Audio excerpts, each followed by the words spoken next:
ខ្លែងឯកឬខ្លែងភ្នងគឺជាសម្បត្តិវប្បធម៌ខ្មែរដែលមានអាយុកាលយូរលង់ណាស់មកហើយដែលពុព្វបុរសបង្កើតឡើងតាំងពីមុនសម័យនគរភ្នំប្រមាណ400ឆ្នាំមុននៃគ្រិស្តសករាជសម្រាប់បង្ហាញនារដូវច្រូតកាត់ខ្លែងឯកមិនត្រឹមតែជាឧបករណ៍សម្រាប់កម្សាន្តប៉ុណ្ណោះទេតែវាមានតួនាទីជាឧបករណ៍គោរពបូជាដល់ព្រះពាយនិងព្រះជឡាមុនីចេតិយដើម្បីសុំសេចក្តីសុខសប្បាយនិងដឹងគុណចំពោះធម្មជាតិដែលផ្ដល់ភោគផលផងដែរ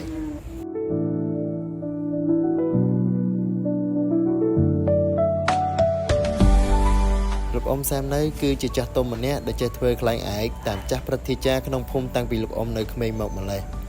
រាល់ថ្ងៃនេះលោកអ៊ំមានកូនប្រុសម្នាក់សម្រាប់ជួយក្នុងការងារខ្លែងឯកនេះផងដែរក៏ជាអ្នកជួយផ្សព្វផ្សាយនៅតាមបណ្ដាញសង្គមនានាដែលរាល់ថ្ងៃលោកអ៊ំរស់នៅក្នុងភូមិព្រៃពពែលសង្កាត់សំរោងក្រោមខណ្ឌពោធិ៍សែនជ័យរាជធានីភ្នំពេញតាមប្រសាសន៍របស់លោកអ៊ំឯកគឺសំដៅទៅលើសម្លេងហើយឯកនេះមានច្រើនសម្លេងក៏ប៉ុន្តែលោកអ៊ំចូលចិត្តតែ3សម្លេងប៉ុណ្ណោះនេះវាធ្វើនេះវារត់ទៅរត់មកសម្លេងវារត់ទៅរត់មកវាតានេះវាថាយើងកម្ៅមួយម៉ាក់នេះអាពកនេះពកហ្នឹងគឺសម្រាប់យើងរេសម្លេងអាពកសម្លេងហ្នឹងចឹងហៅថាពកសម្លេងសម្រាប់រេធំទូចនៅលើហ្នឹងវាតាហើយវាមិនតែចំពោះហ្នឹងទាំងអស់វាគូផ្សំគ្នាទាំងនោះគូផ្សំគ្នាហើយមកវាចេញទៅជាសម្លេងឲ្យបានទៅមកណាបើយើងធ្វើវាចេញសម្លេងមកអត់លឺតែគាត់ថាវាអត់ឲ្យគ្នាទៅវិញទៅមកវាអត់មានណៃណងវាអត់មានណៃណងផ្ដល់ដូរសម្លេងទេអញ្ចឹងទៅយើងធ្វើមិនយើងថ្លឹងឲ្យស្មើគ្នាមិនមែនថ្លឹងជីងតែយើងថ្លឹងក្នុងនេះយើងទៅមិនឲ្យវាស៊ីជាមួយនេះជាមួយដងវានេះជាមួយនឹងខ្សែយើងដាក់ខ្សែធំពេកក៏វាអត់លឺដែរ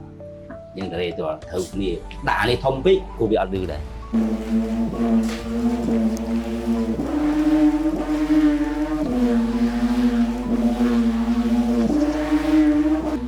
ហើយវាមា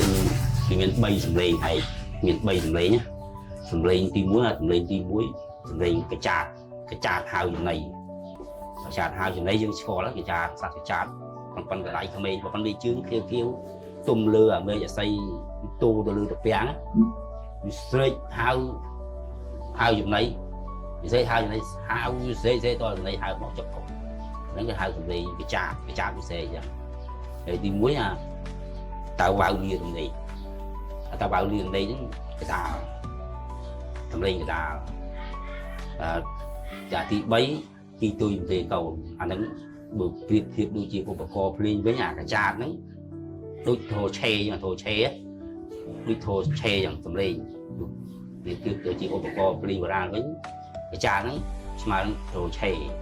អាតៅវ៉ៅសម្លេងតៅវ៉ៅហ្នឹងតៅវ៉ៅលាទំនេរហ្នឹងអាហ្នឹងធោសោឈរនេះស្គាល់ធោសោហ៎បាទអាហ្នឹងធោសោហើយបើអាទីទុយពេកូនហ្នឹងដូចធោអ៊ូចឹង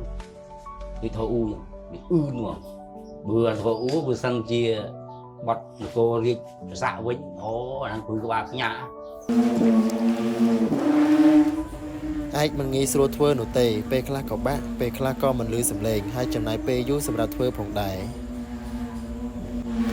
ខ្លែងធ្វើបាត់ព្រាហ្មងវាចូល4-5ថ្ងៃទៅមកទឹកដែរខ្លែងធំខ្លែងទូចអាចមួយថ្ងៃ2ថ្ងៃទេបាទវាយូរបិទយូរនឹងតម្រង់បើបានអាស័យយើងវារៀងត្រង់ផងវាឆាប់ហើយព្រោះអាស័យយើងវាចក៏តម្រង់វាធំយើងពុតបានអាស័យខ្លះបើបាក់ពុតបាញ់ទឹកផងអីផងពុតតាមស្រួលបាក់ផងអាចិត្តហើយហ្នឹងពុតស្រួលបាក់ផងទៀតបិទទៀតអញ្ចឹងណាវាយូរអញ្ចឹងអាស័យស្រុកយើងពីមុននៅនេះច្បោណាអាស័យដែលគាត់ឥឡូវអត់កំងតាមខេត្តទិញតាមខេត្តយកញ៉ាំដាក់តាមប្រាក់បុណ្យថាមកចង្អល់បងឃ្មុំអីហ្នឹងកំពុងចាមបងស្ពឺយ៉ាងមកឆ្ងាយដែរហ្នឹងមកដល់4-5ថ្ងៃក៏បានធ្វើឲ្យគេកំងជាកំងកណ្ដាស៊ីម៉ងនោះអាហ្នឹងអាធម្មតាគេមិនទិញទៅពេញទេអត់តែហ្នឹងខ្ញុំសូវបិទនេះខ្ញុំម៉ងពីជប៉ុនមកចំងពីជប៉ុនមកកណ្ដាស៊ីម៉ងបបាក់ជាងគេការពុតហ្នឹងហ្មងពុតចេញពីរូបរាងវាហ្នឹងស្លាប់កែវកន្លែងស្លាប់កែវបាទវិញគឺបបាក់ហ្នឹង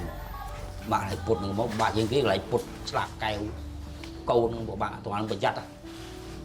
មកកន្លែងទូកន្លែងហ្នឹងទៅការពុតកន្លែងខ្វេកពេកទូហ្នឹងបាក់